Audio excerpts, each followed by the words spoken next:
នេះជាកម្មវិធីមួយដែលកម្មវិធីហ្នឹងវាអាចកាត់រំញោវីដេអូដែលយើងថតទៅរឿងញាក់បងប្អូនណារឿងញាក់កម្មវិធីមួយហ្នឹងអាចជួយយើងបានឥឡូវបងប្អូនចូលមកក្នុង Play Store ទាំងអស់គ្នាមកទៅ download ហើយនឹងធ្វើទាំងអស់គ្នាបងប្អូនចូលមកដល់កន្លែង Play Store ហើយបងប្អូនសន្លឹងចុះមកក្រោមបងប្អូនចុចសញ្ញា search រួចហើយអូរៀងវើលេខបងប្អូនចាំផ្លែតនៅបងប្អូន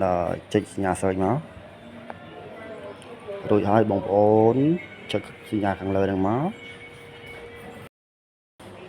ចាំមួយផ្លែបងប្អូនចាំមួយផ្លែខ្ញុំដូរភាសាសិនអញ្ចឹងណាបងប្អូនដូរភាសាយកអក្សរធំសិនបងប្អូនចុចមកប៉កមករួចហើយបងប្អូនឃើញអ្នកនៅខាងក្រោមបន្តមកទី3គេហ្នឹងបងប្អូនចុចលើវាមកដើម្បីយើងទៅ download តោះគ្នាបងអូចុះមកក្រោមមកអស់មកនេះវាមានរូបរាងបែបនេះបងប្អូនហ្នឹងណាហើយបងប្អូនចុចលើវាមកដើម្បីទៅ download ទាំងអស់គ្នារួចហើយបងប្អូនចុចសញ្ញាតម្លើងដោយសារខ្ញុំបានតម្លើងរួចហើយបងប្អូនណាអត់បានតម្លើងបងប្អូនតម្លើងបានណាបងប្អូនណារួចហើយឲ្យវាពេញសិនបងប្អូនណាឲ្យពេញសិនដល់លើវាពេញសិនសូមរងចាំមួយភ្លើបងប្អូនណាឥឡូវវាចិត្តពេញហើយ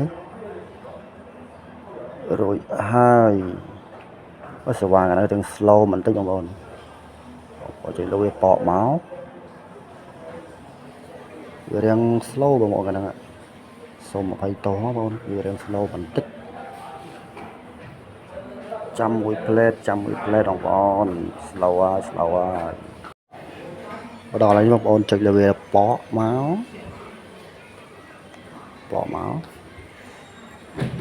អើយ slow ហ្នឹងហើយម្ដងនេះបងប្អូនទៅរកវីដេអូមួយដែលយើងចង់ទៅ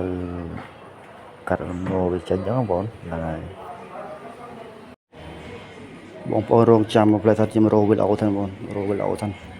វីដេអូមួយណាដែលញោណាដល់ពេលយើងថតទៅវាញោអញ្ចឹងខ្ញុំទៅរកវីដេអូរបស់ខ្ញុំសិនណានេះហើយរកឃើញបងរកឃើញណាចុចលើវីដេអូហ្នឹងមកម្ដងនេះបងប្អូនប៉ះលើកញ្ចក់បន្តិចមកវាលោតជាសញ្ញាកម្មក្រាក់ក្តារបងប្អូនឃើញទេបងប្អូនសញ្ញាកដាក់ថាកែណាអក្សរខ្មែរកែបងប្អូនចុចលើហ្នឹងមក